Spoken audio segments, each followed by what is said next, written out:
It's perhaps, at first sight, a contradiction in terms. How can you do phonetic research using a written questionnaire?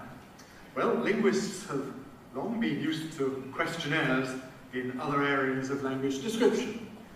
If you're interested in vocabulary, dialectologists have always asked questions like, what's your word for the animal that gives us milk? If you're interested in syntax, grammar, you ask informants, can you say, well, for example, in English, can you say two furnitures? Answer, no, you can't. So why shouldn't we ask similar questions of informants, but relating to pronunciation? Arguably, what we're doing is, as Chomsky suggests, modeling the native speaker's knowledge of his language.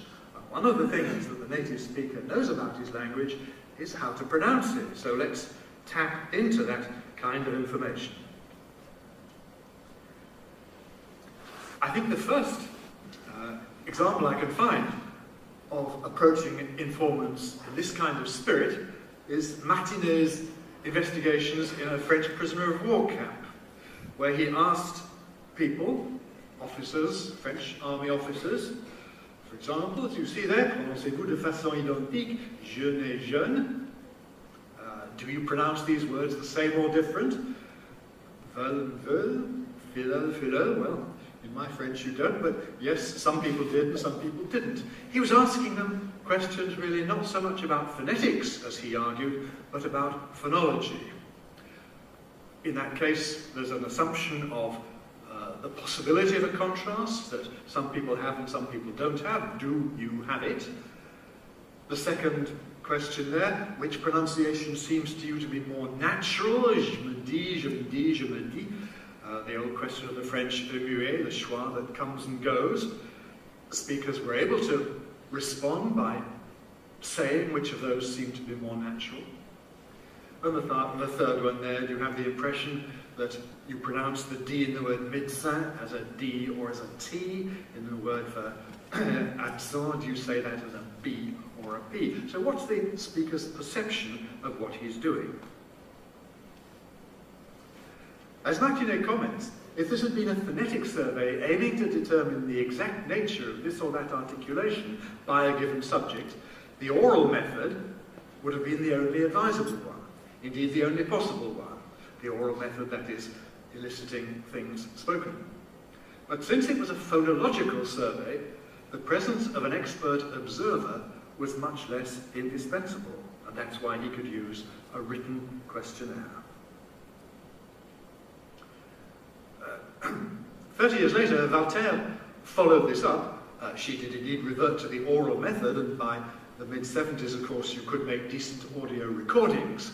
But she continued to investigate phonological questions rather than phonetic ones. And what is especially interesting about Voltaire's survey is that it was explicitly intended as part of the preparatory work for a pronunciation dictionary, a dictionary of French pronunciation as it really is, as the title of the book tells us. So again, we have three possibilities for jeune. We have the English loan word camping, pronounced in various possible ways in French, camping, camping, camping, camping, camping. And again, the assumption is that the informants were able to report on themselves what they were doing. So, inspired by these methods, and dealing with, again, a language spoken by very large numbers of people, I've carried out, and my students have carried out, one or two surveys of English pronunciation that are following the same kind of pattern based on a written survey. One great advantage, one could say straight away, about this approach is you could have very large sample sizes. So my first survey in 1988 had a sample size of 275. My student Stara, working on American English, had a sample size of nearly 400. When I did my second survey on British English, 1998, I had a sample size of very nearly 2,000 people. So I think I can claim that this is the largest sample ever involved in linguistic research of any kind. We have been able to discover some interesting facts in this way. In particular, many of the matters we investigated appear to correlate well with speakers' age, so with apparent time. Here you see the graphs going from older speakers on the left to younger speakers on the right for the question of stress placement, where we see a movement from applicable to applicable, from formidable to formidable, and from kilometre to kilometre as British English speakers get younger. Here's one of Stahler's findings about American English, where you see that the vowel in the word orange moves from an older preference for orange to a younger preference for orange.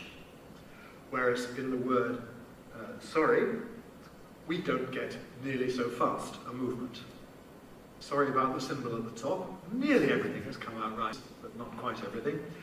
This shows the movement from tir to ch in words such as perpetual becoming perpetual, situation becoming situation, and tune becoming tune, again in British English, when we ask speakers what they prefer.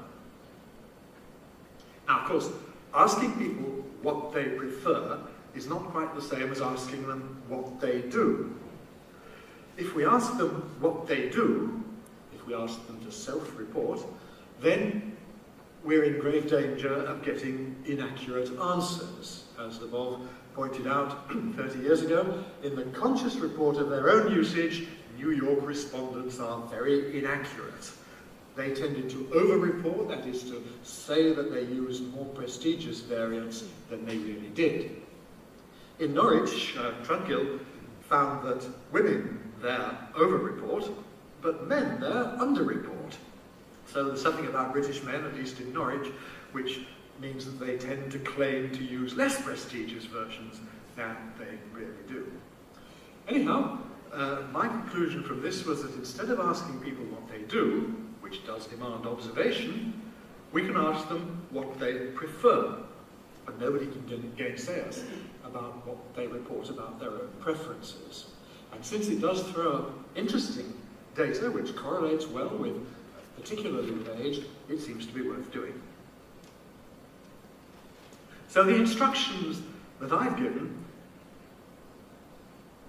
take the form, please indicate the pronunciation you prefer. Usually, this will also be your own pronunciation, but without necessarily assuming that it is. This means that we have to offer them a choice between a limited range of options. And this kind of investigation is suitable for the kind of problem that can be expressed in these terms. As, for example, do you prefer to say Asia, or do you prefer to say Asia? For the name of the continent. I present this information in as many different ways as possible. I give an IPA transcription, I give an explanation in terms of words that rhyme or sound like the target pronunciation, and I give a respelling. Given the odd nature of English orthography, of course, spelling is a very poor guide to pronunciation, and we can't really literally respell, but we can make use of the conventions that everybody knows in order to indicate particular pronunciations. So the second example there, asking about the number. Some people, as we know, say one, some people say one. Focusing on the vowel sound, does it rhyme now with John and on, or does it rhyme with gun and son? Speakers seem to react well to questions about rhyming. They understand this. We did, of course, do some pilot tests to make sure that the prospective informants understood what the questions meant, and they do seem to. You have to be a bit clever in thinking up ways of asking these questions. The English spelling th, of course, is ambiguous as between the voiceless and the voiced fricatives. So the spelling of the word B-O-O-T-H doesn't prejudice you in either direction. It might just as well be booth or booth, which is good because the spelling isn't going to push people to a spelling pronunciation, but on the other hand, it means we have to think about other ways of indicating what we're asking about, given that we know that some people do say booth and some people do say booth. So the answer is to do it by rhymes.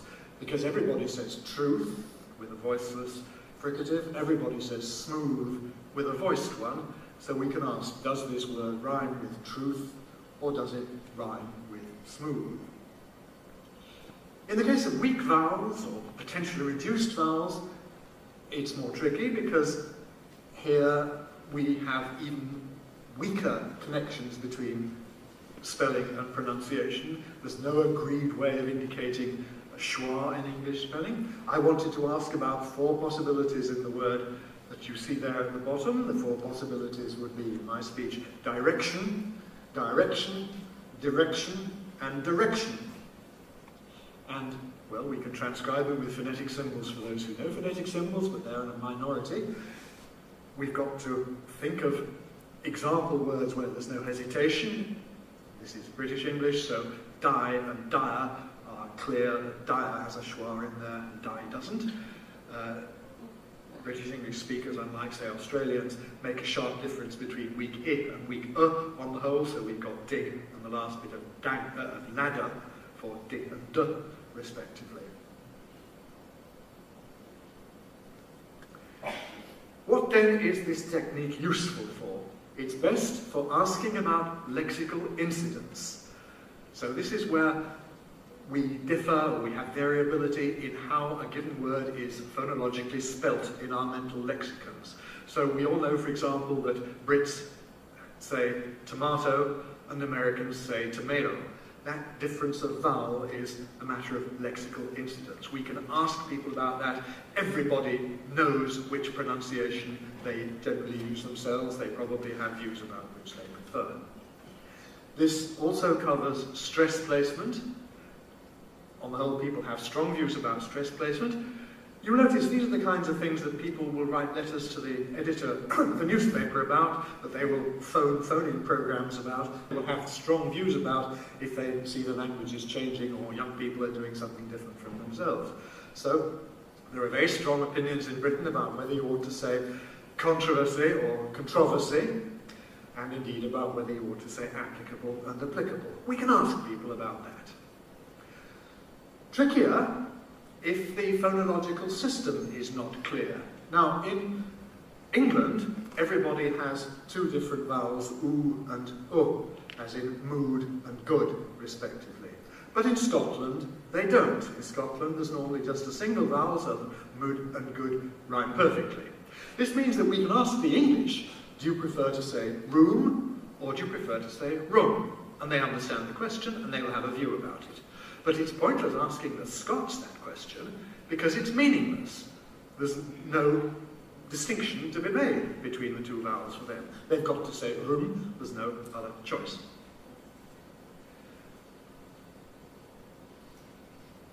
The phonological system, of course, may be changing. This appears to be the case in England with the centering diphthong ur, which is gradually being eliminated from the language. So, we wanted to ask really about the word sure, meaning certain. Has it got an ur in it or not? Well, the way to do it is by rhymes. Does it, not exactly rhymes, but does it sound the same? Is it a homophone? Have we got a homophony between sure, edge of the sea, and sure, certain? I gave people 3 options, and this was the right thing to do. Because one option is these words sound entirely the same. This was, on the whole, the preferred response for the youngest group. These 2 words, sure, sure, they're absolutely identical, no question. The second answer, B, these words sound different from one another. That's the right answer, for example, for virtually everybody in Scotland who says sure and sure, with quite different vowel qualities, and for older people in England who will tend to have sure and sure. But there's another group that I actually belong to myself, where I know I'm inconsistent, and I know I sometimes say sure and sometimes say sure. I don't know, I can't report on my own usage because I don't know what it is. I don't really have strong views about this. I think that I would just want to abstain on this, so we have to give people the option of abstaining. This is the result we got for this. You'll see how it correlates nicely with age. The younger people are, the more likely they are to say that sure is the same as sure, yours is the same as yours, poor is the same as poor. Here's an example of the Americans being in the lead. This is the movement in stress from saying harass to saying harass. Americans are ahead of the Brits. On the other hand, in the switch from the stress pattern comparable to the stress pattern comparable, vowel can also be comparable in British English, it's a British innovation as far as one can see. The Americans are following behind us. And very satisfyingly, there are also cases where both varieties of English seem to be moving in the same direction, at the same speed, at the same time. And this is true of the movement from exquisite to exquisite. So those are interesting things that we can ask. But what can we not ask? We can't ask questions about phonetic detail. People don't have views on them, they don't understand the question, they certainly are unable to report the answer. We can't ask people about the quality of their vowel in this or that word if it's a matter of the allophonic realization, the gradual change in a word like trap, in English RP style from tramp to trap is not going to be reflected there. In American English, the corresponding movement from tramp to triap is also not going to be something people can respond about. We can't ask about R sounds. People may have views that they don't like, say, a labial R, but they probably won't be able to say what it is. They'll have to use expressions like using a W sound, which is not exactly the same thing. They certainly can't answer about constricted R's, molar R's versus tongue tip R's, probably not about uvular R's and so on. We can't ask about allophones, we can't ask about clear and dark L. I'm very interested to know what people do across word boundaries in English, because the textbooks tend to refer to positions within the word, so they tell you the word finally you get dark L, middle.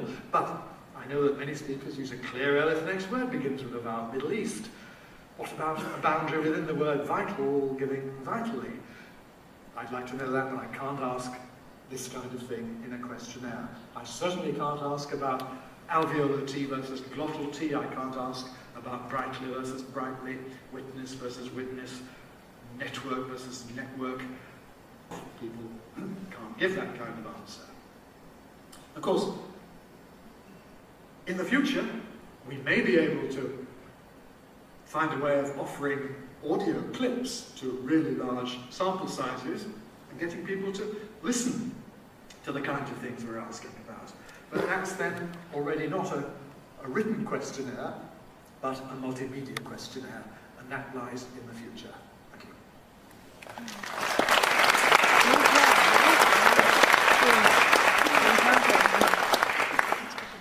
I'm pleased to report that I'm fairly young on John Wells's standards. John, as far as I know, there are about 80,000 words in your dictionary, is that right? If there are 80,000 words, have you actually heard Americans saying each of these words? Probably not. But there is this informal observation that we all carry out throughout our lives. I have listened to many hours, many thousands of hours of American English, as I have to my own native British English. Obviously, none of us can have heard everything, but we get a feel. I mean, I have been keeping notes on a bit of paper in my pocket or somewhere else for 50 years about pronunciations that I hear and note down anything of interest. That's why I knew what to investigate when I carried out these surveys, and why I've also got a further list of things I might investigate sometime in the future. I have many notes of interesting American pronunciations that I have noted, and I've always checked, of course, in the big American dictionaries to see what they say. For example, the pronunciation congratulation with a J, a voiced affricate in the middle, was not recorded in American dictionaries until very recently, but my student found it to be preferred by over half the sample, and I had been noting it as a funny thing in American English for perhaps 40 years. So, no, but I've done my best.